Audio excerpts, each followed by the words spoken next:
Balmao, au ka vision du peuple ratisera, au balmakedo rasjal, kaufo ka wale mando, biya lamsae, ina fami nyon sura alamsa o lamsa.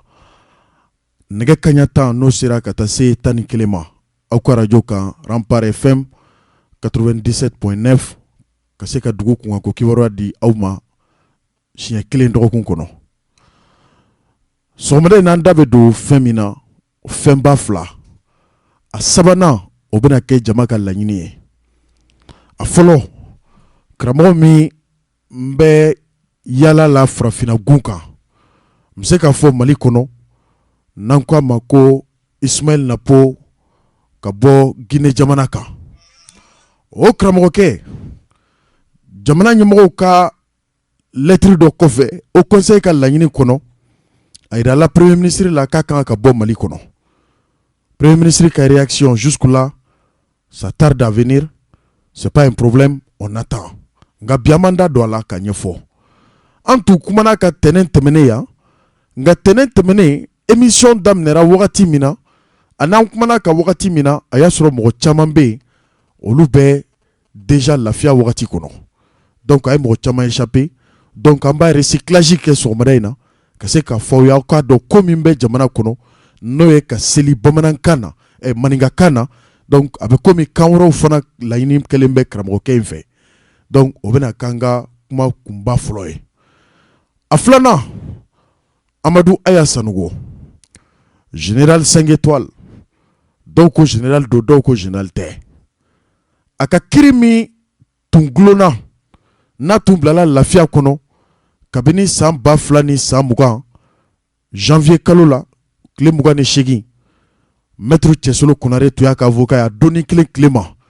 Anka kuna fundila we Maître Tchesolo Nyinika. Ako ni kiri ni abane peu. Awati kele na radio kan tuye nyiningali doke. Mwa mimbe bla liberté provisoire la kafoko kiri bana. Aiva soronebe saria mido Maître Tchesolo to saria kelendo. Kuno akivora bora kabi.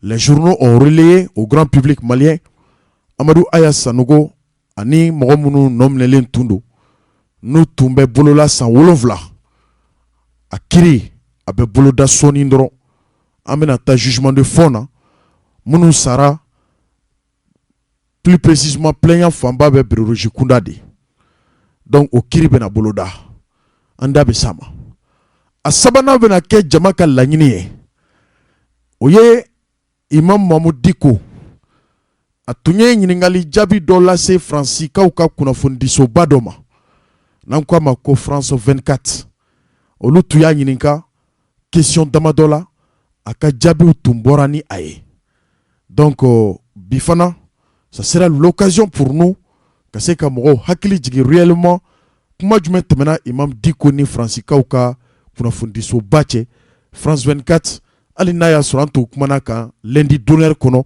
nga mogo ka lanyini tchara kadaka be passé wakati mina on était pratiquement à 1h du matin tenen de temene souffé donc bi en fana mbao ou ka lanyini buena amba la souma balma on yan donc ay so madaina vision du peuple kono amba damne ni kramo Ismaël Nafo na bora lagine jamanaka ayrela ka fo kramo in tagabolo doye munye seli kononana farda duru mi jagoyalembe anka na be keni joliye abe keni kumure kurumine abe keni tembriye sujuduye afora silamaya kono ko fendamado munumbe ka fo munu manga ka yelema kanwore la ni arabu kante doni maga ko amawdo ko kira ira kote kawmanye ka minka au kanoke ode atu Kramoke ya tabolo kele la walia lagine jamanaka. Lagine famao abe dugumina Kankan. Le préfet de Kankan oye information soro. Aye enquête la ouli kata soro effectivement tiendou. Le surnommé imam Ismaël Nafo avec a selikana kami notanga dîner tabolo notanga dîner dambe. Misalila non be seli on ba fo de ngo Allahu akbar ale ba fo maninga kana ko Ala le ka bon. Nan ko Allahu akbar ale b'a fɔ Ala le ka bon. On ba Ala fɔ an bɛ kira fɔ yɔrɔ min na ale bɛ mamari de fɔ ye. Donc a yira k'a fɔ diɲɛ diinɛ dugubaw kɔnɔ min bɛ tali kɛ tini et Turkiw la min bɛ tali kɛ hali jamana wɛrɛw la dɔnnibagaw ka kuma ma bɛn kelen kan. Dɔnnibaga min fana tun bɛ yen n'ale ni mɔgɔw tun fɔra ɲɔgɔn kɔ o dɔnnibaga kelen yan'a ka taɲani cɛ Ala kelen bɛ ka fusamaciya min kɛ anw ni olu ye yanni olu ka taɲa i b'a sɔrɔ olu bɛ segin u kɔ. O ye Ala yɛrɛ ka kabako ye. Nka anw bɛ to fili kan fo saya bɛ t'an sɔrɔ yen. O dɔnnibaga kelen min tun banna k'a fɔ ko seli bɛ se ka kɛ kan wɛrɛ la i bɛ kan min mɛn o tilala ka segin a kɔ. Donc diɲɛ dɔnnibaga bɛɛ bɛnna kan sɔsɔli t'a la k'a fɔ nin tagabolo min filɛ nin ye diɲɛ kɔnɔ nin tagabolo tɛ se ka lafasa fan si nka ni mɔgɔ min ko i b'a kɛ fana walasa a kana fanga sɔrɔ silamɛw bɛ yɔrɔ min na u kan ka wuli ka don a tigilamɔgɔ n'a cɛ. O de y'a to préfet min bɛ Kankan ko dɔnni u ye karamɔgɔkɛ wele imam Ismail Nafo wele k'a ladon k'a laɲininka. A ko tiɲɛ don n b'a kɛ wa ne hakili la k'a fɔ n bɛ se ka Ala sɔrɔ ni nin sira de ye. Nin bɛɛ de kɔfɛ préfet y'a placé sous mandat garde à vue la a ye min kɛ il a fait plus de 6 mois a gardelen don a bɛ garde à vue la Laginɛ kɔnɔ. Maintenant garde à vue bannen a b'a dabila wa a t'a dabila a continuera tuguni n'a ka tagabolo kelen a bɛ se ka kɛ i n'a fɔ o de ye dɔ fara a yɛrɛ ka baara kan. Laginɛ faamaw sigira ani Haut Conseil islamique ni u ka bureau d'instrulement u ko nin ko tɛ ɲɛ min kɔ an ka karamɔgɔkɛ ɲangi a kana jama la seli bilen misiri kɔnɔ a ka so kɔnɔ a kana jama la seli sur toute l'étendue du territoire guinéen n'a yɛrɛ k'a fɔ a ye mɔgɔw la seli ni nin tagabolo ye ko sariya b'a ɲangi. Donc pour que a ka se k'a ka baara tɔ k'a lasa se yɔrɔ la il faut que information in ka se ka propager ka diɲɛ jamana wɛrɛ sɔrɔ. Karamɔgɔkɛ wulila k'i kunda Mali kan parce que Mali kɔnɔ bɛɛ bɛ se ka don. Mali de ye jamana min dayɛlɛnnen don i ko batɛmɛsira u ko yan nɔ ko coronavirus ye frontière datugu Mali ni Laginɛ cɛla hali 24 heures tile kelen a ma deli ka datugu. Donc ça veut dire que l'État n'a pas été responsable pendant ces temps, c'est-à-dire que pendant ces durées là où nous devrons conserver à la préservation, c'est-à-dire que du coronavirus et que les barrières, les mesures ou quand que c'est qu'à la bateau tout mina jamana ma se ka kɛ misali la Laginɛkaw ka mobili bɛ ta yɔrɔ min na Laginɛ place la Jikɔrɔni para la aw y'a kɛ Ala kama aw ka taa ɲininkali kɛ yen coronavirus bɛ sen na Sikaso sira datugulen don Sénégal sira datugulen don partout ni sira bɛ bɔ Mali kɔnɔ ka taa sira wɛrɛ la i b'a sɔrɔ a bɛɛ datugulen don sira kelen min ma se ka datugu o ye Mali ni Kuremale o ye Bamakɔ ni Kuremale cɛla ye. Fɔlɔ a daminɛlen tun bɛ cogo di minnu bɛ frontière la yen nɔ ni a dɔw bɛ gendarmerie baara la jamana ye olu sigilen bɛ yen juste pour contrôler à ce que jamana ɲɛmɔgɔw ye sariya min ta kabini bɛ ka tile a sariya kana se ka violer o de kama nin émission kelen min filɛ nin n'aw bɛ ka lamɛn nin bɛ passer 19h bi radio dɔ bɛ Kuremale radio Bɛnkadi ni radio ni gendarmerie jɛna mara n'a bɛ tɛmɛ 100 mètres kan. Message do kala suma an b'a bɛɛ kalama donc frontière min bɛ Mali ni Laginɛ cɛ u tun bɛ mɔgɔw la don kɔfɛ sira de fɛ an ye mɔgɔ caman ye mesure wagati u nana an ye ɲininkali kɛ u nana cogo di ko ayi ko kɔdi bɛ fɛn bɛɛ la ko réseau ko don. Donc komi karamɔgɔkɛ b'a dɔn n'a taara Sénégal Serigne Touba ka mɔgɔw tɛ sɔn nin ma n'a taara yɔrɔ o yɔrɔ Bayifalu n'u ka ko bɛɛ u tɛ sɔn nin ma n'a taara jamana o jamana kɔnɔ i b'a sɔrɔ Mauritanie amalisiw ka ca yen Cheikh Amadu ma nin kɛ Ɲoro Sirifukɛ ma nin kɛ donc a bɛ gɛlɛya. Donc jamana jumɛn bɛ yen sisan ni bɛ se ka don très facilement ka se ka taa jamanadenw bila fili kɔnɔ o kɛra Mali de ye. Karamɔgɔkɛ bɛ don wagati min na a y'a sɔrɔ mesure min talen don ko ka frontière datugu a mesure ma wuli dɛ. Ka d'a kan mesure wulila don jumɛn mesure wulila juma tɛmɛnen de. Karamɔgɔkɛ dun donna yanni juma cɛ a bɛ don min na minnu y'a ladon aw tɛ ɲininkali kɛ les représentants de l'État au poste de contrôle C'est-à-dire qu'aux frontières entre le Mali et la Guinée, Mali Kouré Mali ni la Guinée Kouré Mali tché, Mali ka agent Mounoumbe, police bala, gendarme bala, a corporation bebala, tché dona togodi.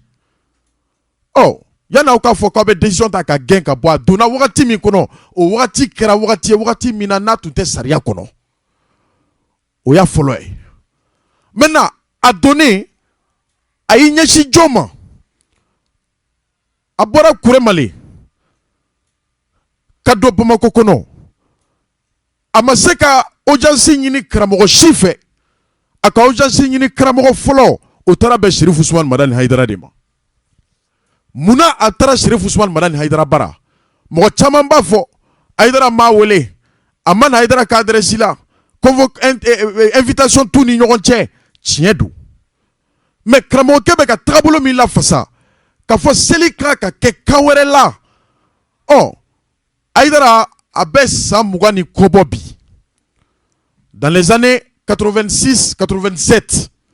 M'sais qu'a fait abe Sambi Sabare Bobi. Sambi Sabani ko. Haidara kelen de la ka boka kuma Mali kono ya. Ako alema ye ka fo femba la moko ka seli kana kamika noima. Ni ala wole kawo kana ibe ala soro. Anya élément joué au dos lundi souffle beyame. Ako fona ndela ka ta débat la télé Mali la. Kramogo munu tungo ko seli tseka ke kawrala ni arabu kante.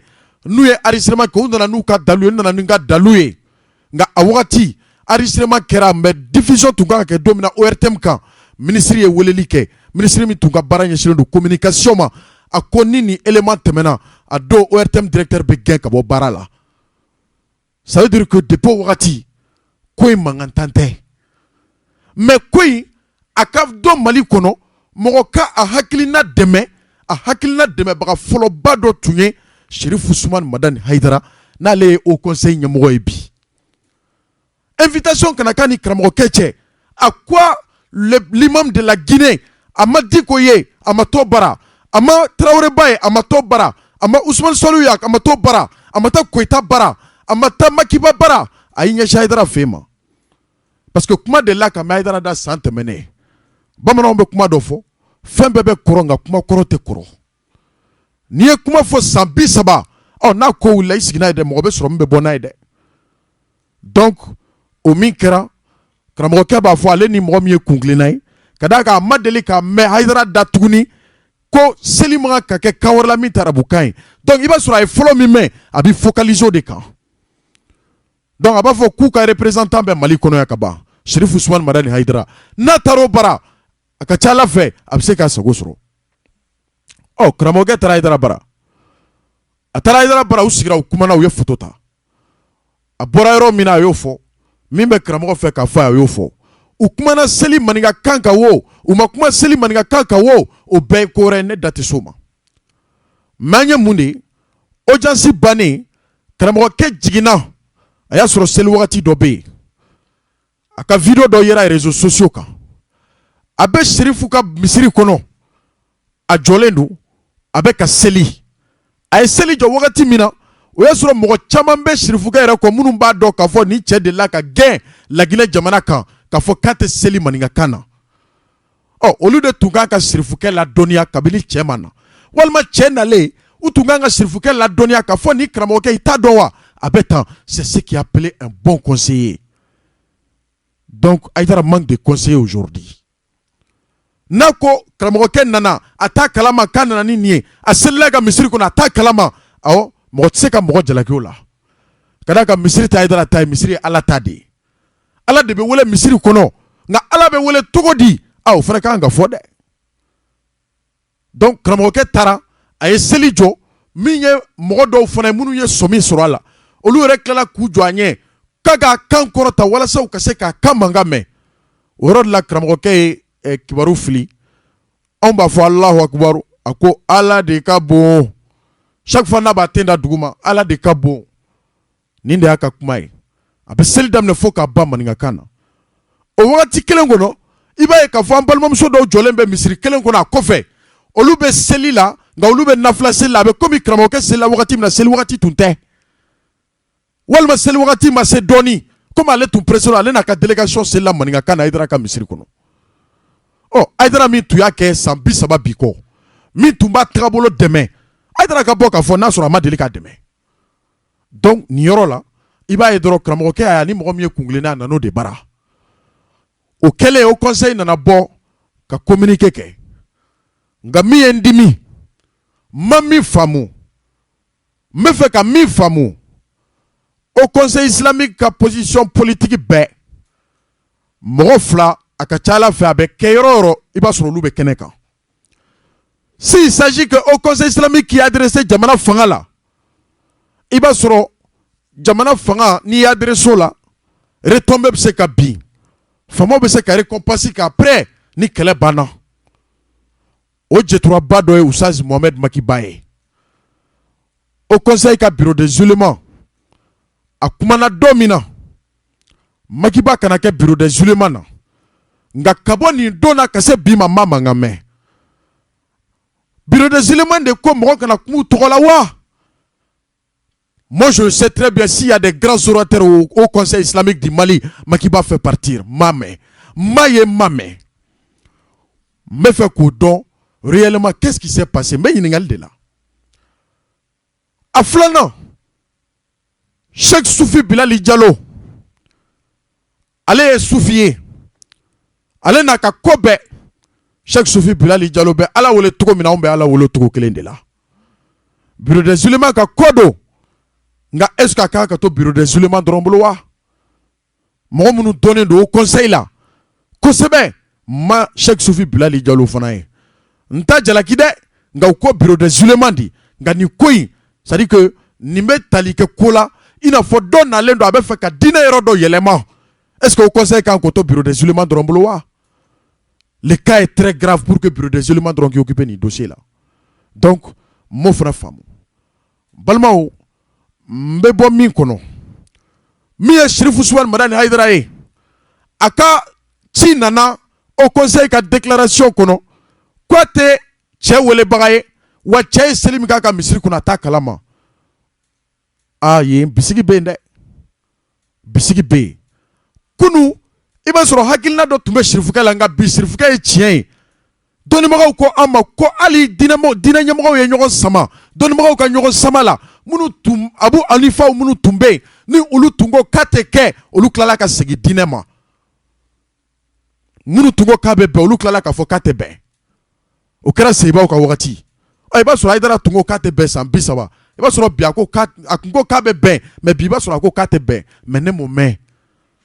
Donc au conseil a nini au bed de kofe jamana nyamo fe ko ka chegen kabo Mali kono chegeni kabo Mali kono onana kumbe onana kuncheni muye ministre mi ka bara nyeshilendo dina koma ale nana déclaration ke ka adressé jamana premier ministre la oh déclaration be ke domina ko ya soro chere tara donc c'est comme ngena ngata jona ko sa ka fo ko ngena che tara na ere au conseil communication tchebe kanga akobina totogodi il faut que premier ministre lettre min tira ma ministre fait aka lettre la jay réellement aka mesure ta alla mesure be ke sariya e ko munumbe na be dankaranga dine la kana doubler ninga ka laban dina mo chamambe oluma seka ni ko fam nga ablay kuita wajulu kelado lundi nata lundi d'honneur la mena aller la kumaya miniti jankono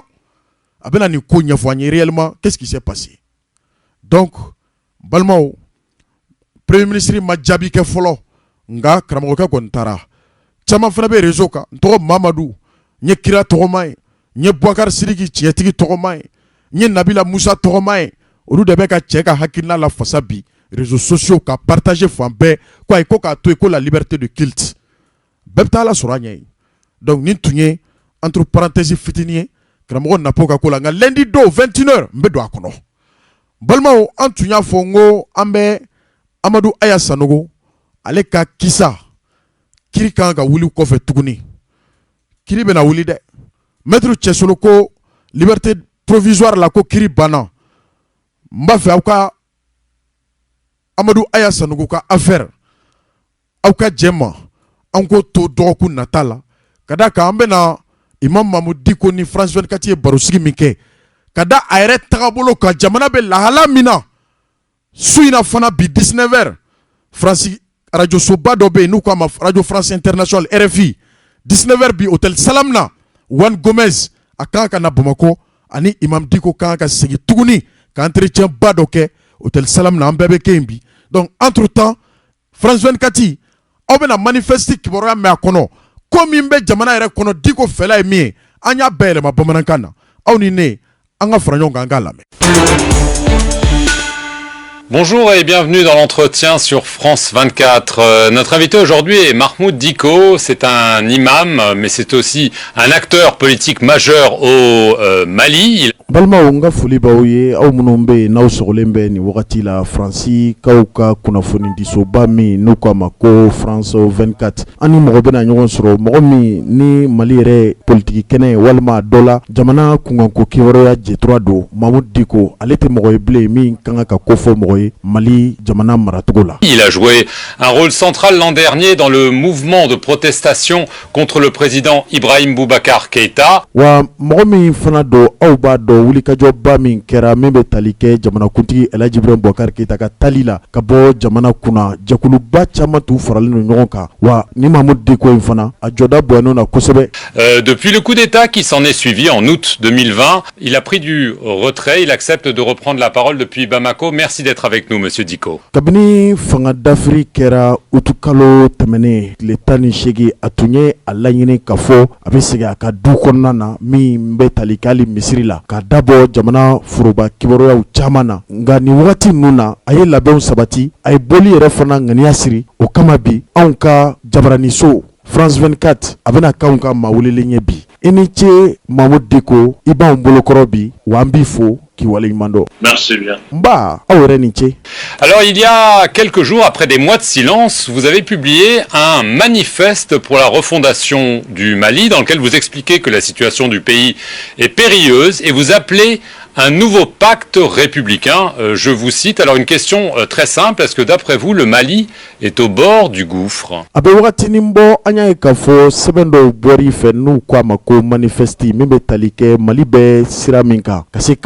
Tagabolo yɛlɛma joona hali n'a y'a sɔrɔ manifeste in bɔli ni bi cɛ a kumaw kɔni cayara yala anw bɛ nin ɲininka e hakili la k'a fɔ Mali bɛ jigin de la wa Mali bɛna bin kɔlɔn de kɔnɔ wa? Le Mali effectivement est dans une situation qui n'est pas tellement souhaitable. Mali bɛ yɔrɔ min na bi a dogolen tɛ mɔgɔ si la a bɛ lahala la min n'o tɛ maa si ŋaniya ye jamana in kɔnɔ. Même si on n'est pas dans le gouffre, je pense aujourd'hui que pour quelqu'un qui est un observateur avisé, nous devrons vraiment faire en sorte que la situation ne puisse pas perdurer de la même manière. Hali n'a y'a sɔrɔ sa Mali kɔni bintɔla tɛ dingɛ kɔnɔ nka a bɛ yɔrɔ la bi mɔgɔ minnu bɛ yen n'o ye kɔlɔsilikɛlaw ye n'u ka kɔlɔsili fanba bɛ boli jamana maracogo kan olu caman danganiyalen don a la bi k'a fɔ ko in bɛ dako min na bi wagati sera a ka bɔ nin sira in fana kɔni kan hali n'a y'a sɔrɔ o ko in tɛ balinako ye wa dabalibanko tɛ. C'est pour cela je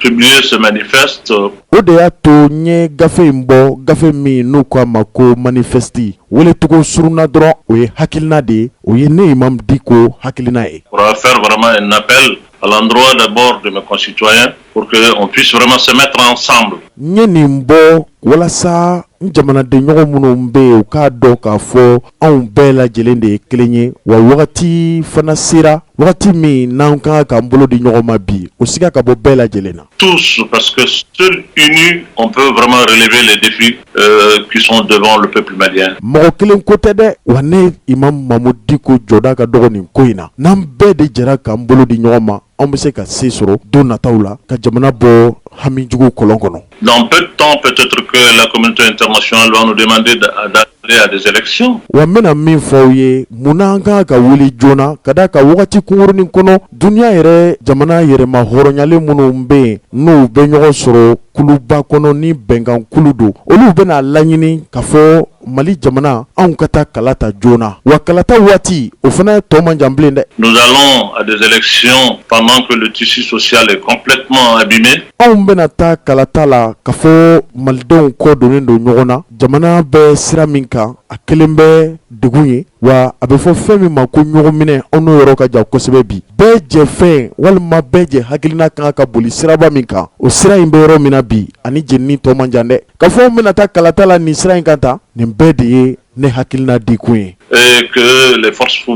politiques sont dispersées. Min bɛ tali kɛ hali politiki kuluw la bi ninnu tɛ ɲɔgɔn kan fɔ o dogolen tɛ maa la bi. Je pense réellement que la situation mérite qu'on se met ensemble. Ko in bɛ yɔrɔ min na bi mɔgɔ ko tɛ fɛn kelen min bɛ yen ni o kan ka kan bɛɛ haminako ye o ye fɔlɔ an ka fara ɲɔgɔn kan fɔlɔ ka da ka fara ɲɔgɔn kan o de jɔda ka bon ni wagati tantanni ninnu na. Pour voir ce qu'il faut faire avant de futures élections. An ka se k'a lajɛ joona dɛ yala an kan ka mun de kɛ yanni kalataw baaraw ka daminɛ walasa a ko kɔ kana taa kɛ nimisa y'an bolo tuguni. C'est cela en réalité le sens que je donne à ce manifeste. Nin de ye kun ye kun min y'a to ne ye hakilina di jamana kɔnɔ ni maaw ko a hakilina di sɛbɛn ma ko manifeste. Alors, vous dites dans ce manifeste, et je vais vous citer, vous dites depuis le 18 août 2020, donc depuis le coup d'État. I y'a fɔ waati min na k'a fɔ i bɛna segin misiri kɔnɔ wa i bɛna segin i ka du kɔnɔ nka i ye kuma dɔw fana fɔ k'a fɔ i ka da kɔni yɛlɛnnen bɛna to bɛɛ lajɛlen ye kabini utukalo tile 18 san 2000 ni san 20 tɛmɛnen fanga dafiri min kɛra a bɛ komi e kɔni ka da yɛlɛnnen don bɛɛ lajɛlen ye. La situation me paraît trop grave pour que je garde le silence. Si nous ne réagissons pas maintenant, activement et collectivement, l'État qui nous gouverne n'a plus de sens. Il faut sauver le pays. Est-ce que ça veut dire que le régime qui a été mis en place depuis ce coup d'État, aujourd'hui, vous dites, nous amène dans l'impasse? Asika konte mogola ye lameli ke fo ka se yɔrɔ jan ma bi o de y'a to i ko wulikajɔ kuma sera faraɲɔgɔnkan kuma sera yala e tɛ ka sɔmi sɔrɔ k'a fɔ minnu bɛ yen bi ni jamana mara kalifalen d'u la fangalatɛmɛ fanga in kɔnɔna na ninnu ka baara ninnu min ɲɛfa de wa jamanadenw ka laɲiniw tɛ ka sabati de wa fɔta minnu fɔri ye i ka du kɔnɔ ka da ka da kɔni yɛlɛnnen don yala o fɔtaw de y'i bila ka wuli nin cogo in na wa i ye kuma dɔ de mɛn wa walima wulikun min b'ila nin ko in na Imam Mahmoud Diko i t'a da an tulo kan. Écoutez, c'est la situation certainement qui peut nous amener dans l'impasse. A ko kunnafondila ye kuma min fɔ n'a bɛ fɔ a ma nanzarakan na ko l'impasse c'est comme anw bɛ ka taa yɔrɔ la yɔrɔ min a dɔ la yɛrɛ kɛ kunbɛli fɛn tɛ anw na anw bɛ ka bin dingɛ de kɔnɔ nguloma tɛ k'an kunbɛn a bɛ fɔ de ma ko l'impasse fiɲɛkolon fɛ kɛ a ko kunnafondila y'a faamu cogo min na ayi m'o fɔ dɛ. Parce que, vous savez, le coup d'État devrait être un moment et une occasion pour sceller une certaine réconciliation. Wamena munda ikloka fanga paroni min kera utukalo kile 18 tɛmɛnen ni tun kan ka kɛ wagati de an bolo bɛn ka se ka na jamanadenw ka se ka yafa ɲɔgɔn ma wa maaw ka se ka ɲɔgɔn mangoto ko minnu bɛ yen n'a bɛ malidenw ni ɲɔgɔn cɛ nin bɛɛ tun kan ka ban fanga paroni ka da kan fanga in bɛ paron wagati min na bɛɛ de jɛra ka kan kelen fɔ ko nin de tun kan ka kɛ. Entre l'armée et le peuple malien. Wa danaya de tun kan ka sinsin Mali sɔrdasiw ani malidenw ni ɲɔgɔn cɛ i n'a fɔ a laɲininen don cogo min na sɔrdasiw tun kan ka da malidenw na fanga paronin kɔfɛ wa malidenw fana tun kan ka du ka golo masirilen tabaw la a bɛ komi o de ma kɛ. Malheureusement, il faut le constater que avec beaucoup de difficultés et tout ce qu'il y a eu comme haut et bas dans cette situation a fait en sorte qu'il y a encore de méfiance de part et d'autre. A kɔni dogolen tɛ maa si la bi ko min kɛra nin ko in na bɛɛ lajɛlen kelen bɛ ka i yɛrɛ minɛ maa si dalen tɛ maa la nin bɛɛ sɔrɔla ko kɛcogo fɛ ani ko latigɛcogo fɛ nin de kelen bɛ bi ka ko gɛlɛya maaw ni ɲɔgɔn cɛ bi kɛlɛ. Entre cette armée qui est une armée républicaine, une armée du peuple, entre cette armée et une grande partie de la classe politique malienne. Wa gɛlɛya tɛ maa wɛrɛ ni ɲɔgɔn cɛ koyi Mali sɔrdasiw minnu bɛ yen n'u ka yɛrɛma hɔrɔnya b'u bolo ninnu ni politikimaw ka kulu fanba bi ninnu ma se ka bɛn fɔ la nin kɛra sababu ye ka furugufuruguw ka tɔ bonya fo k'a kɛ bi kow bɛ ka gɛrɛntɛ don o don kow bɛ ka gɛlɛya de a tɛ ka nɔgɔya ninnu ni ɲɔgɔn cɛ. Nous devrons aujourd'hui restaurer cette confiance. Anw kan ka ko bɛɛ lajɛlen de kɛ bi walasa ka na ni danaya ye maaw ni ɲɔgɔn cɛ wa ni kulu ninnu ni ɲɔgɔn cɛ. On ne peut pas faire une refondation de notre pays si on ne refonde pas cette situation. anw tɛ se ka Mali kura taamasen bila sen kan tant que ko minnu bɛ maaw ni ɲɔgɔn cɛ nin togo in na n'o ma se ka sira sen sɔrɔ ka d'a kan ni maaw nana bɛn a ka ca Ala fɛ Mali kura min walima Mali tagabolo kura min bɛ yen n'o y'an bɛɛ lajɛlen ka haminako ye bi a ka ca Ala fɛ o na se ka sabati lafiya kɔnɔ wa bɛɛ n'i yɛrɛ ye nin ko in kɔnɔ. Ça va commencer d'abord par la refondation de notre armée.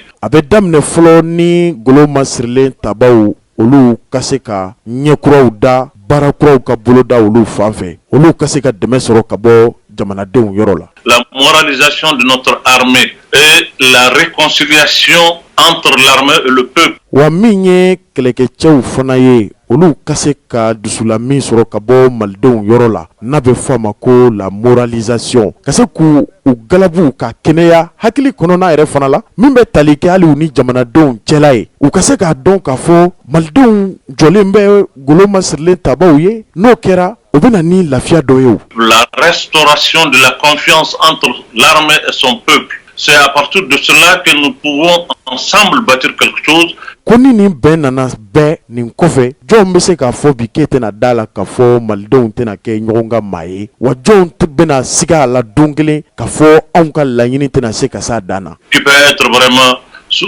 enfin salutaire pour l'avenir du Mali. Wa nin ko in bɛna kɛ ko barikama de ye n'a sera ka kɛ Mali ka sini latigɛ walima Mali ka doɲɛ bila baaraw olu ka se ka kɛ kunnawolokow ye. Vous ne vous êtes pas vraiment exprimé sur le coup d'État du 18 août dernier. Imam Mahmoud Dicko anw bɛna ɲininkali mun k'i la n'anw ye Faransi kunnafonidilaw ye o ɲininkali ye mun ye kabini fanga paronna utu kalo tile 18 san 2020 san 20 tɛmɛnen i ma kuma dɛ. Est-ce que c'était une erreur ou est-ce qu'il fallait faire partir Ibrahim Boubacar Keïta?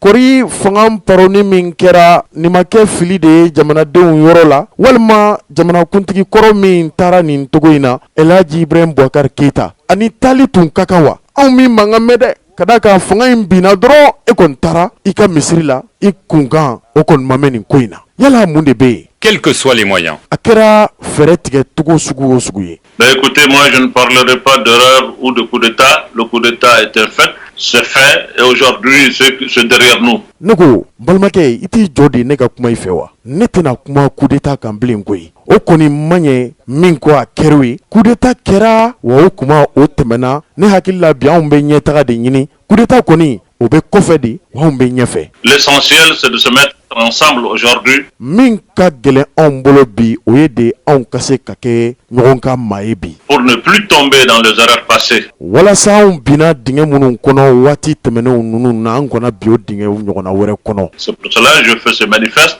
et je pense qu'il fallait le faire. Nin bɛɛ de y'a to ne Imam Mahmoud Dicko bɔra ka hakilina di jamana maracogo la min bɛ tali kɛ manifeste in kan wa ne dalen b'a la fana nin ko in nin sɛbɛn gafe in ni tun kan ka kɛ dɛ wa ni kɛli ka kan fana n danganiyalen don la. Aujourd'hui, alerter l'opinion nationale. Bi ka se ka dunuya jamana yɛrɛma hɔrɔnyalenw bɛɛ la bɔ nin ko in kalama. Même international, nous sommes dans un monde changeant avec un nouvel ordre mondial qui se dessine à l'horizon. Anw b'a dɔn k'a fɔ dunuya bɛ dako min na bi waati o waati yɛlɛma kuraw de bɛ na a ka kan ni ko o ko bɛ faso in kɔnɔ anw ka se k'o lase dunuya jamana yɛrɛma hɔrɔnyalenw ma walasa olu k'a dɔn k'a fɔ anw ka jamana in a dɔnna ni ɲɔgɔn minɛ ni ɲɔgɔn mankuto min ye o tɛna se ka ban jamana in kɔnɔ. Nous avons des partenaires qui ont des enjeux électoraux comme nous en 2022. Il est temps que le peuple malien prend son destin en main. Anw ka kalata min kun bɔlen bɛ san 2000 ni san 22 nata n'an'o cɛ bɛ kalo damadɔ bɔ bi maa minnu fana bɛ yen n'o y'anw baara ɲɔgɔnw ye nin kuma in bɛ se ka jamana wɛrɛ kofɔ ninnu fana ni anw bɛ tali kɛ hakilina dɔw la o a ka kan o fana ka se ka la kunnafoni jɔnjɔn ni kunnafoni bɛrɛbɛrɛlen walasa ko in ka se ka kɛ ji ɲɛmajɔlen na bɛn kɔnɔna na. Et que nous-mêmes nous agissons pour nous, par nous, pour essayer vraiment de trouver la solution. Wa mina min f'i ye o siga ka bɔ bɛɛ la Mali bɛ dako min na bi maa wɛrɛ tɛna se ka nin ko in bɔ an kan koyi anw yɛrɛw de kan ka nin ko in bɔ anw yɛrɛ kan n'an ka wulikajɔw n'an ka faamuw ye ani an ka cɛsiriw ye wa n danganiyalen don fɛn kelen kan malidenw ye maaw ye nin ko in a ɲɛdɔn b'u la wa a faamu b'u la. Le calendrier qui a été mis en place prévoit un retour aux élections d'ici 14 mois. Vous avez dit dans votre première réponse que vous n'étiez pas favorable à des élections dans les conditions actuelles. Que faut-il faire? ɲininkali min bɛna lase Imam Mamadu Diko ma Faransi kunnafonidilaw fɛ a dogolen tɛ maa si la k'a fɔ kalata in n'a janyana bɛɛ a tɛ tɛmɛ kalo 14 kan. E dun ka kɔrɔfɔw bɛ k'a yira k'a fɔ siga bɛna ye ni kalan in bɛna se ka ta ka jamana in to nin togo in na o kɛra e wuli kun ye. Yala e dalen do ala k'a fɔ nin ko in bɛna se ka sen sɔrɔ wa? I t'a ɲɛfɔ an ye? Il faut repousser ces élections ou est-ce qu'il faut les avancer? En tout cas, vous semblez penser que le calendrier mis en place n'est pas le bon. Walima ni fɛla ye de kalata in ka bɔ a dɔgɔkɔrɔ ka da jamana bɛɛ lahala min kan i k'o dan kulo kan walima yɛrɛ ni fɛla b'i la min b'a to kalata in na se ka kɛ o danganiya b'i la wa? Ne ko nin ko in yɛrɛ bɛɛ la Imam Mamadu Diko e hakilina ye mun de ye nin na? Kalata in a na se ka kɛ nin togo in na ka da ka wagati min fɔra n'o ye calendrier ye o bɛ ka kurun dɛ. Halisa jamana in bɛ lombo lamba la. Kalan in na se ka taa wa? Je ne parle pas de calendrier. Ne ma waati f'i ye dɛ i tulo ma jɔ i ka n ka kuma lamɛn i ka n faamu. Je parle des conditions dans lesquelles nous allons arriver à ce calendrier. Ne ko de ko kɛta ani kalata in a bɛna bila hukumu mun kɔnɔna na o hukumu in de bɛna nase waati ma o ne y'o de f'i ye nka ne ma waati yɛrɛ f'i ye dɛ. C'est ces conditions-là qu'il faut changer. An kan ka k'o tagabolo ninnu de yɛlɛma a bɛ komi anw kɔni bɛ ka taa sira min fɛ bi a siga tɛ maa si la bi nin sira in fana kan ka yɛlɛma de o siga tɛ n na. Pas le calendrier, je n'ai jamais parlé du calendrier. Calendrier ko kuma bɔra ye de da kabini ne ni ye nin baro in daminɛ i ma calendrier kuma mɛn ne da dɛ. Mais je pense que si on va à des élections dans cette situation, dans ces contextes, ne kɔni dangaliyalen do fɛn kelen kan ne dalen do fɛn kelen na n'an taara kalata la nin togo in na n'an taara kalata la nin bolo in kan n'an ye kala ta ka jamana to nin lahala in na ça va être difficile. a bɛna gɛlɛya kosɛbɛ kosɛbɛ kosɛbɛ. Et ça, je le maintiens. O kɔni o siga tɛ ne la wa o danganiya o tɛ ne la n dalen do la k'a fɔ an kɔni bɛ sira min kan an tɛna se ka kala ta nin sira in kan. Vous avez aussi dans ce manifeste proposé, j'allais dire, des services de médiateurs entre les groupes armés, les groupes civils. Alors on sait qu'il y a une question qui agite beaucoup. I ka sɛbɛn fara in kɔnɔ fana Imam Mamadu Diko i da nana se bɛn ɲinibaga kulu dɔ bilali sen kan ma min bɛ tali kɛ médiateur la malidenw ni banbaganciw ni ɲɔgɔn cɛ. Yala i bɛ fɛ ka mun de fɔ nin yɔrɔ in na? Au Mali, mais plus largement au Sahel. Wa i y'a fɔ ka a ɲɛsin Mali ma wa min bɛ tali kɛ cɛncɛnfuga jamanaw ma a bɛ komi i da ser'o fana ma dɛ. À savoir, est-ce qu'il faut discuter avec les groupes djihadistes? Donc une question très concrète, une réponse très concrète. Est-ce que vous appelez à un dialogue avec des leaders comme Amadou Koufa, Iyad Agrali pour véritablement parvenir à une réconciliation nationale? Yala e bɛ fɛ ka mun de fɔ nin yɔrɔ in na min bɛ tali kɛ médiateur bilali baara la nin kan min bɛ i ka manifeste in kɔnɔ a bɛ komi laɲini de kan ka kɛ wa min bɛna lase marifatigiw walima banbaganciw ɲɛmɔgɔw ma Amadu Kufa ani Yag Agali i b'a fɛ k'a fɔ de an ka wuli ka se olu ma an n'u ka sigi ka kuma kɛ wa? Ou est-ce que vous considérez, comme la France par exemple, qu'il ne faut pas parler avec ces gens-là? Ne ko e ni Faransi ka hakilina nin yɔrɔ in na i y'o jate minɛ ka da ka Faransi ka laɲini ye de k'a fɔ maa si kana taa kuma ni nin maa ninnu ye e dun ka manifeste in b'a yira k'a fɔ kuma ka taa kɛ n'u ye i ni Faransi jamana ka hakilinaw i y'o jate minɛ wa? Ben écoutez, je ne sais pas ce que la France dit ou ce que la France souhaite. Hey, i t'i ne lamɛn wa? Ne t'a dɔn Faransi ye min fɔ wa ne t'a dɔn yɛrɛ Faransi ŋaniya ye min ye. La France est un pays souverain. Faransi ye jamana yɛrɛma hɔrɔnyalen de ye. Je respecte son opinion. Ne bɛ Faransikaw ka hakilina n b'a bonya. Mais je pense qu'au Mali, ici, nous sommes dans une situation où le bon sens nous oblige à aller vers, en tout cas, à chercher une solution. Anw ka jamana bɛ lahala min na bi anw b'a dɔn k'a fɔ ɲɛ kan ka ɲini nin ko in na wa wulikajɔ kan ka kɛ fo ka s'a dan na. Si on ne peut pas, par le bout des armes, arriver vraiment à bout de ces gens-là, n'anw tɛ se ka marifa ta k'a fɔ an bɛ nin maa ninnu k'u kɛlɛ ka se sɔrɔ u kan walima ka maramafɛnw ta n'an dalen t'an yɛrɛ la k'a fɔ an na se nin maa ninnu na to fanga la. Ceux qui nous aident aujourd'hui, ils sont dans l'impasse. minnu bɛ k'an dɛmɛ bi olu bɛ fiɲɛ de fɛ o. Mais qu'est-ce qu'il faut faire? sisan an kan ka mun de kɛ? On n'arrive pas à les vaincre militairement. anw tɛ ka se ka se sɔrɔ u kan kɛlɛkɛcɛw ka yɔrɔ la min ye ɲɔgɔn kunbɛnw ye o bɛ ka gɛlɛya kosɛbɛ. aw bɛɛ lajɛlen y'o seere malidenw. On ne parle pas avec eux, on ne discute pas avec eux. Alors comment on peut accepter d'installer le pays dans une guerre infinie? nin bɛɛ kɔfɛ aw tɛ fɛ anw ka kuma n'u ye aw tɛ fɛ an n'u ka baro ɲɔgɔnya kɛ yala aw ŋaniya ye de an ka jamana to kɛlɛ kɔnɔ kɛlɛ min tɛna ban wa o de ka d'aw ye wa aw fɛlɛ y'o de ye wa aw miirina ko y'o de ye wa. Mais le bon sens ne peut pas accepter ça. mɔgɔ min n'a hakili bɛ ɲɔgɔn fɛ o tɛna sɔn nin ko in ma fo ka diɲɛ wuli. C'est pour cela qu'il faut quand même à un moment donné que le peuple se mette ensemble. o bɛɛ de y'a to bi anw bɛ k'a ɲini malidenw fɛ an ka ɲɔgɔn kɛlɛ in an k'a dabila an ka ɲɔgɔn juguya dabila. malidenw bɛ ko min na bi ni fɛn ka bɔ an bolo bi o ye de an k'an bolo di ɲɔgɔn ma an ka ɲɔgɔn minɛ anw bɛ k'o de laɲini ka d'a kan ko min bɛ nalen ko min bɛ senna anw b'a kalama kosɛbɛ. Pour dire mais qu'est-ce qu'on veut? Vous ne pouvez pas nous demander de ne pas parler avec des gens. aw ye jɔnw ye ni aw b'aw fɔ ko anw ni mɔgɔw kana sigi ka kuma aw ye jɔn ye? Militairement, on n'arrive pas à bout de ces gens-là. min ye kɛlɛ ɲɛkanda ye min ye an ka kari ɲɔgɔnna ye min bɛ tali kɛ hali sɔrɔdasi kɛlɛ la anw tɛ ka se ka se sɔrɔ ni maa ninnu kan. Ça veut dire qu'on va rester dans une guerre infinie. aw b'a fɛ anw ka to kɛlɛ de kɔnɔ wa badabada badabada anw kana bɔ nin kɛlɛ in kɔnɔ wa? Un peuple avec tous les défis qui nous assaillent. aw b'a dɔn anw ye ka jamana ye jamana min ye ko caman de bɛ k'anw makɔnɔ ni nin ko in banna. Avec tous les problèmes que le Mali a aujourd'hui. aw b'a dɔn k'a fɔ ko caman de bɛ anw kan bi n'o ye degun ye n'o ye kɔlɔlɔw caman b'anw kan bi problème ka ca Mali kan kosɛbɛ. Et si on doit s'installer dans une guerre infinie. n'a y'a sɔrɔ anw kan ka don kɛlɛ de la kɛlɛ min tɛ ban pewu pewu pewu. Alors là, c'est la République qui est en péril. n'o o kɛra bɛɛ n b'a fɔ a siga tɛ n na o bɛna k'a jamana ko yɛrɛ bannen ye. Est-ce que vous proposez donc d'être un intermédiaire entre le pouvoir malien et Amadou Koufa et Iyad Akrali? ne ko n bɛna ɲininkali mun k'i la Imam Mamud Diko yala e labɛnnen don bi wa ka kɛ maa fila in u kuma ɲɔgɔn ye ko min b'u ni Mali jamanadenw cɛ n'a fɔra e ka kɛ médiateur ye nin ko in na n'i welela k'i bila a la walima i yɛrɛ ŋaniya la n'a fɔra e ka kuma ninnu ni ɲɔgɔn cɛ i bɛn'o kɛ wa? Est-ce que vous avez même peut-être déjà pris des contacts en ce sens? n kɔni b'a dɔn i delila ka ko caman kɛ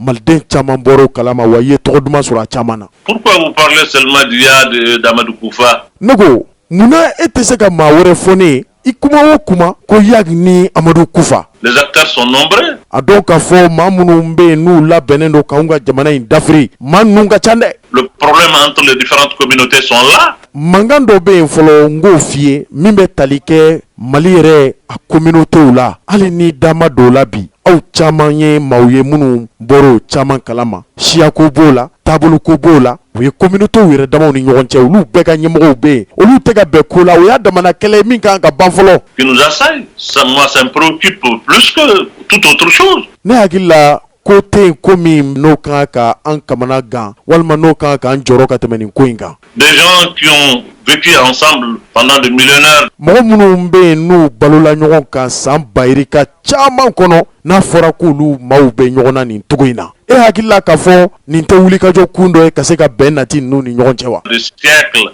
aujourd'hui qui s'entredéchirent. bi olu de faralen don bi olu tɛ fɛ ka ɲɔgɔn ye bi olu tɛ fɛ ka hali hadamadenya kɛ ɲɔgɔn fɛ bilen ni duniya in kɔnɔ ala ka dugukolo in kɔ kan hali n'a y'a sɔrɔ a bɛɛ ye malidenw de ye. C'est vraiment l'avenir même de la nation qui est en péril. Quand wa min ye jamana ka sini ɲɛsigi yɛrɛ ye k'a fɔ sini bɛna kɛ Mali ye o ko in a bɛ komi o yɛrɛ de bɛ maaw jɔrɔ la bi yala Mali na sini ye wa? les communautés composantes de cette nation aujourd'hui s'entretuent. n'a fɔra maliden kelenw bɛ ɲɔgɔn fa la bi nin ye dabalibankoba ye wa maa kan ka wuli k'i jɔ na nin ko in kan ka maa jɔrɔ o de la i b'a fɔ i kuma o kuma Amadou Koufa Iyad Agali i tɛ nin ko in ɲɛɲini wa? Il faut trouver une solution. ɲɛ de kan ka ɲini nin ko in na joona. Il faut parler avec eux au moins, ces acteurs qui sont sur le terrain. kuma kan ka kɛ ni ninnu ye kɛrɛnkɛrɛnnenya la maa minnu bɛ yen n'olu bɛ cɛncɛnfugaw kan minnu bɛ yen bi n'olu bɛ nin ko in yɛrɛ a ɲɛdɔn kosɛbɛ wa minnu bɛ kɛnɛ kan. Et je pense réellement que ce n'est pas au-dessus de nos moyens.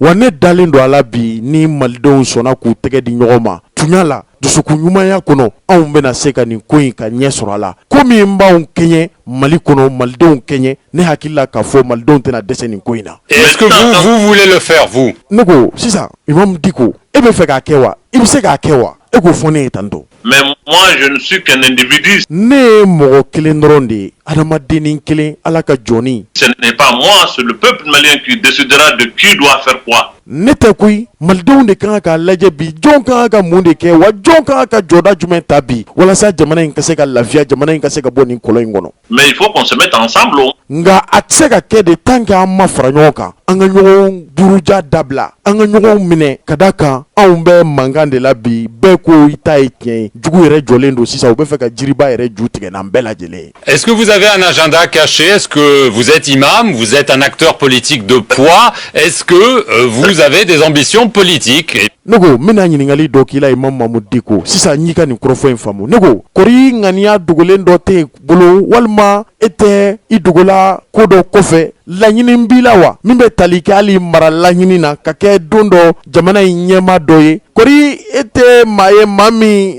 n'a bɛ don jan labɛn na politiki sira fɛ n'a dogolen don dɛ. Évidemment, la question revient. Je vois que vous souriez, mais c'est une vraie question. Kuma in tun mɛnna ka sɔrɔ ma ɲininkali k'i la nka n dalen don a la k'a fɔ ni ɲininkali nin ye ɲininkali barikama de ye. Ben écoutez, cette affaire d'agenda caché, c'est ça qui hante tout le monde. Je n'ai pas d'agenda caché, je le dis, je n'ai pas d'ambition personnelle qui est là, je ne suis pas quelqu'un de partisan.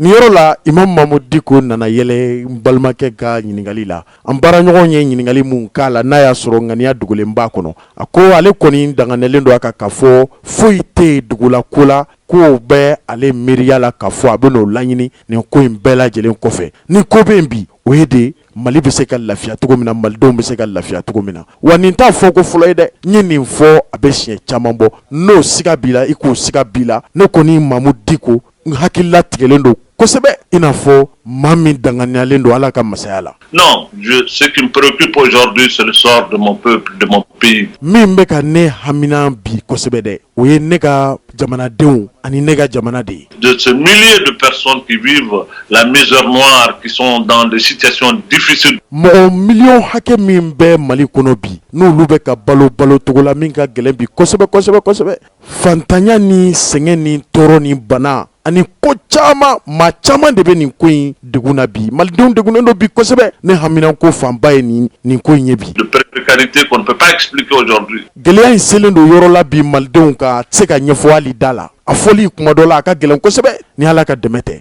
Ils n'ont pas l'eau potable, ils n'ont pas la santé, ils n'ont pas l'éducation. Ji ɲuman mini o gɛlɛyalen don kɛnɛya o tɛ yen min ye kalanko ye o kuma tɛ se ka fɔ. Des milliers de villages aujourd'hui qui n'ont pas d'école. Dugu caman de bɛ Mali kɔnɔ bi ne yɛrɛ b'a kalama kalan tɛ yen bilen dɔnniya tɛ yen bilen o dugu ninnu bɛna kɛ kunfinduguw de ye. Qui n'ont pas de centre de santé. Hali kɛnɛyaso tɛ yen. Qui n'ont pas d'eau potable. Hali ji min ta min ni adamadenya tɛ se ka latigɛ ji kɔ ji min ta min ni adamaden bɛ se ka a ka ɲɛnamaya latigɛ o ji tɛ yen dɛ ninnu bɛ ji mun min hadamaden maa min bɛ yen ni Ala ye se dɔɔnin k'i ye walahi i tɛ nin ji min. Mais quel agenda cherche-t-on quand on a un peuple comme ça? Nin bɛɛ gɛrɛntɛ bɛ maa min ka jamanadenw kan mun de bɛna to ne bɛna fɔ n ne bɛna don ko la ko min ni n bɛna hɛrɛ ɲini o ko la munna ne kɔni m'a kun ye. Et on n'arrive pas vraiment à trouver une solution. Halisa anw tɛ ka se ka ɲɛ sɔrɔ nin ko in na laɲini jumɛn bɛna kɛ ne la. Quel est l'agenda que moi je vais cacher? Pourquoi cacher un agenda? Ne y'a sɔrɔ hali fɛn bɛ n bolo yɛrɛ kɛ munna n b'a dogo ne Imam Mamudu Dicko n b'a dogo munna. Je suis un citoyen libre de ce pays. Ne tɛ maliden dɔ de ye wa minnu bɛ bɔ n'u ka agendaw ye olu tɛ malidenya ka tɛmɛ ne kan dɛ ni ne bɛ bɔ ni fɛn o fɛn ye don o don n bɛ bɔ n'a ye de kɛnɛ kan k'a da jamanadenw tulo kan mais k'a dogo ayi o tɛ ne taabolo ye. Si j'ai un agenda, je n'ai pas besoin de le cacher. IBK, l'ancien président, vous l'aviez soutenu, puis vous l'avez critiqué, et peu avant sa chute, il vous a accusé de vouloir, je le cite, instaurer par la force une république islamique. Ne ko Imam Mamudu Dicko Ibrahim Boubacar Keïta min n'i y'a dɛmɛ k'a sanayɛlɛ k'a layɛlɛ jamana masaya la don tɛmɛnenw na nka yanni Ibrahim Boubacar Keïta ka taa ka bɔ yen jamanadenw ka laɲini kɔfɛ a tun y'a fɔ a ka kɔrɔfɔ dɔw kɔnɔ ko e ka laɲini fanba ye min ye bi ko ye kana diinɛ de congo jamana in kɔnɔ ka jamana yɛrɛ yɛlɛma k'a kɛ diinɛ jamana ye ni maa min tɛ diinɛ taabolo fɛ o ka ɲangi Ibrahim Boubacar Keïta tun y'o kuma f'i ma dɛ. Au Mali, on vous sait proche de l'Arabie Saoudite, donc une question très simple. Vous parlez de manifestes républicains. Est-ce que vous êtes en faveur d'un État laïque au Mali? Wa a dɔnnen do fana k'a fɔ min ye Arabie Saoudite jamana ye Magan jamana olu masurunya mɔgɔba de ye Imam Mahmoud Dicko ye bi ka tila ka nin manifeste in fana ye nin togo in na kori a bɛ fɔ fɛn min ma ko État laïque jamana min kɔnɔ ni diinɛ bɛɛ lajɛlen fɛla bɛ labato a kɔnɔna na min bɛ tali kɛ an balima chrétienw na min bɛ tali kɛ alisilamɛw la min bɛ tali kɛ diinɛ wɛrɛ maaw la diinɛ minnu dɔnnen do wa minnu fana dɔnnen tɛ kori tɛna dankari de kɛ ninnu ka taabolo la Ibrahim Boubacar Keïta tun ye nin kuma fɔ dɛ. Est-ce que vous pouvez clarifier votre position à ce sujet? Ne ko ɲininkali minnu kɛr'i la hali n'a y'a sɔrɔ ɲininkali ninnu cayara dɛ ko bɛ min kun kan i fɛla ye mun de ye nin ko la a dan tulo kan dɛ i k'an bɔ kun panna nin ko in na jalaki min dar'i kan jamanakuntigi binnen fɛ tiɲɛ don wa. Pourquoi vous voulez me singulier tout le temps? Ne ko mun de la a ka di aw ye kuma bɛɛ k'aw tɛgɛ ɲɛsin ne kelen ma ne tɛ foyi ye ne y'ala ka jɔnni de ye nka ne ka kɔlɔsili bolila kan a bɛ komi aw bɛ ka ko de ɲini ne nɔfɛ. Moi je fais partie d'un ensemble que le Mali. Ne bɛ kuluba dɔ de kɔnɔ kuluba min ni welecogo wɛrɛ t'a la ni Mali tɛ. C'est le peuple malien qui décidera de ce qu'il veut. Malidenw de bɛ bɛn ko kan ko min ka d'u ye wa ko min n'u y'a laɲini wa n'u y'a kanu. Ce n'est pas l'imam Dicko qui va imposer. J'ai beaucoup de respect pour mon grand frère. Ne tɛ maa ye maa min bɛ ko fɔ ka tila ka cɔgɔri malidenw kun na o maa tɛ ne ye dɛ wa min n'i da sera a ma sisan jamanakuntigi kɔrɔ in n kɔrɔ don wa n ka bonyaba de b'a kan n malomamɔgɔ don. L'imam l'ancien président Ibrahim Boubacar Keïta que j'estime beaucoup, que j'aime bien. Mɔgɔ wɛrɛ tɛ dɛ jamanakuntigi kɔrɔ Ibrahim Boubacar Keïta n y'a kanu kosɛbɛ wa n y'a kanu ni kun yɛrɛ la koyi. Il a dit ce qu'il a dit, c'est sa pensée. Ale ye min fɔ ale y'o fɔ o y'ale hakilina de ye o bɛɛ ni hakilina tɛ wa. Respecte sa pensée, c'est un droit pour lui de critiquer ou de penser ce qu'il veut. Wa min bɛ tali kɛ anw ka jamana yɛrɛ sigicogo la maa bɛ se ka fɛn fɔ maa ma ka sɔrɔ i ma dankari a ka ɲɛnamaya la a ye min fɔ o de don a hakilina ye min ye dɛ ale y'o de fɔ ne fana jagoyalen don k'o mɛn o wa o y'ale hakilina ye nka o t'a yira k'a fɔ ale ye min fɔ o ye tiɲɛ ye o.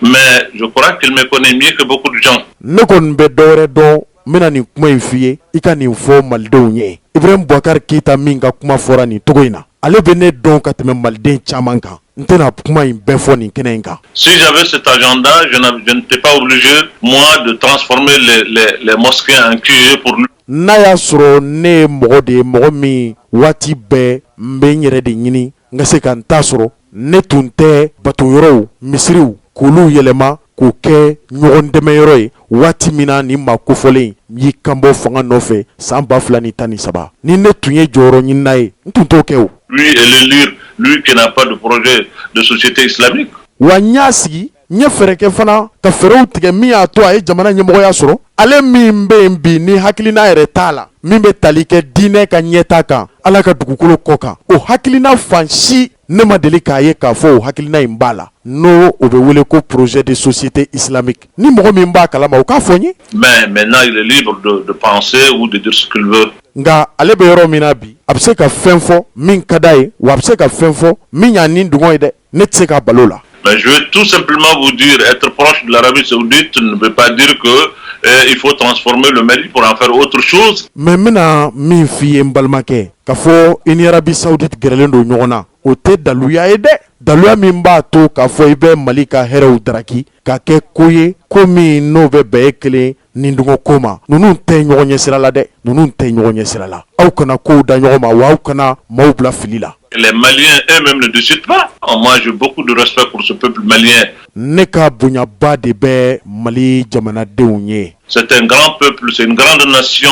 Je sais qu'aujourd'hui, nous sommes dans des difficultés. Mali ye jamanaba de ye wa Mali ye jamana hɔrɔnma de ye hali n'a y'a sɔrɔ bi an bɛɛ lajɛlen b'a dɔn k'a fɔ jamana in bɛ gɛlɛya kɔnɔ wa jamana in bɛ gɛrɛntɛ kɔnɔ. Mais nous avons les ressources vraiment pour pouvoir arriver à bout de ça. Nka ne kɔni b'a dɔn k'a fɔ se b'an ye se min b'a to an kan ka se k'an yɛrɛ bɔ nin ko in kɔnɔ n'a y'a sɔrɔ bɛɛ malidenw sɔnna ka ɲɔgɔn minɛ malidenw bɛnna ko la. Et j'aime à le dire tout le temps que si on tirera certainement la solution, arriver à bout de ça. Et j'aime à le dire tout le temps que si on interroge le génie malien, il nous sortira certainement la solution. Wa kadine kuma bɛɛ ka segin nin kuma in kan n'i ye malidenw ɲininka bi a caman danganalen dɔ la k'a fɔ anw bɛ nin ko min na bi anw bɛna bɔ nin ko in kɔnɔ don nataw la o siga kɔni o tɛ ne la don gɛlɛyara ma ni n ta tiɲɛna o tɛ kelen ye. Pour trouver la voie. Wa don nataw la anw bɛna se sɔrɔ wa anw mankan na mɛn. Dernière question, Monsieur Dicko. Exactement, qu'est-ce que vous préconisez de façon très concrète? On sait que vous préconisez un dialogue, mais bon, ça ce sont des mots, mais des actes. Qu'est-ce que vous préconisez dans les semaines, dans les mois à venir? Ne ka ɲininka laban bɛna kɛ min ye Imam Mamudu Dicko su in na an ka baro in na ne ko e yɛrɛ fɛla ye mun de ye nin ko in na nin ko in hakilina jumɛn bɛ e yɛrɛ la e yɛrɛ miiriya ye mun de ye nin ko in na yanni an kana se barosigi wɛrɛw ma an kana ɲininkali las'i ma ka da k'a kɛra togo o togo fɛla b'i fana la o hakilina dɔ b'i fana la o n'o yera yen nɔ o bɛna kɛ mun de ye an ka baro in kuncɛ. Mais les actes que je préconise, je ne peux pas les concrétiser seul. C'est avec le peuple. Miiriya minnu bɛ ne la ni danganiya minnu bɛ ne la ne kelen tɛna se k'o kɛ ne ni malidenw de bɛna se k'o kɛ mɔgɔ kelen ko tɛ nin ye dɛ nin ye bɛɛ lajɛlen ka ko de ye. Maliens, c'est ensemble que nous allons le faire. An bɛɛ de kan ka nin ko in kɛ malidenw kan ka jɛ ko in ma wa malidenw kan ka ko in kɛ. Si j'ai des idées, je les partage avec le peuple malien. Ne kɔni ye mɔgɔ ye n dɔnnen don n'o ye o tɛ bi ye dɛ waati o waati ni hakilina bɛ n na ne b'a fɔ wa ni malidenw bɛ jɛ ka hakilina in labaara ɲɔgɔn fɛ an bɛ jɛ ka hakilina in tila ɲɔgɔn fɛ o ye ne taabolo kɔrɔ ye o ma daminɛ bi. Et c'est au peuple malien d'apprécier ce qu'on doit faire de ses idées. Malidenw de b'o fɔ an kan ka min kɛ n'a ka ɲi walima n'a man ɲi ne tɛ maa ye maa min bɛna fanga walima hakilina dɔ sigi maaw kan ko k'a labato o maa tɛ ne ye dɛ. Inch'Allah. Ni Ala sɔnna ma ne dalen don dali masa la. Imam Dicko, merci beaucoup d'avoir répondu aux questions de France 24 depuis Bamako et merci à vous d'avoir suivi cet entretien sur nos antennes. Imam Dicko, anw b'i fo i ka muɲuni na i ka sigili la wa i ka hakilina dili la anw ka jabaraniso min bɛ tali kɛ France 24 la kabini Faransi kɔnɔ anw ka bonya b'i ye wa e dɔrɔn tɛ dɛ minnu fana tun bɛ ka an lajɛ wa minnu tulo b'an na minnu bɛ k'an lamɛn foli bɛ se nin bɛɛ lajɛlen ma nka foli belebeleba bɛ di e yɛrɛ ma bi Imam Mamudu Dicko. An balimaw nin tun ye barosigi an ye min sɔrɔ ka di aw ma an ka sɔgɔmada in na vision du peuple kan nin kɛra maa caman ka laɲini kɔfɛ an b'a da u tulo kan dɔrɔn bi Fransikaw ka kunnafonidisoba min n'u k'a ma Radio France Internationale RFI a kunnafonidila dɔw bɛ yen n'u k'a ma Wan Gomez ale ni Imam Mamudu Dicko kan ka barosigi kɛrɛnkɛrɛnnen kɛ bi fana o bɛ kɛ Hôtel Salam na nɛgɛ kaɲa 19 ni Ala sɔnna ma wele bilalen don mɔgɔ caman ma jama kɔni welelen don a kɛnɛ kan nka maa dadɔnnen don ka da bana bɛ hukumu min na jamana in kɔnɔ aw ni ne kɔni bɛna ɲɔgɔn sɔrɔ yan tɛnɛ nata nɛgɛ kaɲa 21 Amadu Aya Sanogo ale ka kiri baaraw bɛna daminɛ ni Ala sɔnna ma don nataw la an da bɛna s'o ma kibaruya wɛrɛw bɛ yan fana k'a lase min bɛ tali kɛ hali karamɔgɔkɛ min n'a bɔra Laginɛ jamana kan n'an kumana kan baro in ta ko fɔlɔ n'o ye Ismaël Nafo an bɛna wele bila an ka diinɛ jetura dɔ ma Abulaye Koyita ale ye diinɛ dɔnbaba ye Ala ka kiti ye mun ye ka seli kɛ kan wɛrɛ la ale tɛmɛnen kɔfɛ an fa dɔw fana y'an wele kunun o a tɔgɔ ye Abdoulaye Keita ngo karamɔgɔ don a bɛ komi ngo karamɔgɔw fana ma se ka faamuyaliba kɛ nin cɛ in ka kibaruya la wa dɔw fana sɔnnen don a ma koyi furukufuruku kɔni bonyalen don bi jamana kɔnɔ kosɛbɛ o kama nin ma kofɔlen ani gɛnkunbɛ wa gɛnkunbɛ ka bɔ jamana in kɔnɔ a kɔni kɛra sababu ye bi ka taabolow ka diinɛ maa dɔw yɛrɛ bila filila bi fo k'a kɛ an balima fila dɔw fana olu ka ja dɔw fana yera ja olu fana tun y'a ŋaniya ta ka fu fana bɛna seli kɛ filakan na ne kɔni bɛ min fɔ aw ye tɛnɛ nata nɛgɛ kaɲɛ 21 aw k'aw sɔgɔlen to aw ka radio la n'o ye radio Rampart ye 97.9 aw ni Rajal bɛ ɲɔgɔn sɔrɔ yan ni anw ta ka ɲi Ala ka dɔgɔkun ban ni ko ɲuman yira aw na.